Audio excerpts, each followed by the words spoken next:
So, for the gisa naman dito ng luya, bawang, then halo-halo ng konti. Kailangan medyo mag-ano lang yung bawang at luya. Yan. Pag ganyan na siya, lagyan yung sibuyas.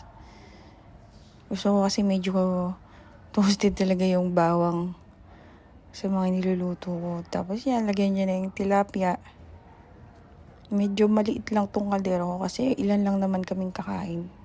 Kaya mas maliit yung ginamit kong kaldero kasi para mababad yung sauce niya doon sa isda.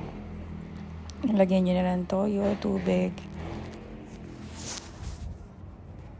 Tapos lagyan nyo ng konting paminta. Tansya-tansya na lang yan, diba? Hindi na lang sa inyo kung anong gano'ng karami yung gusto nyong paminta.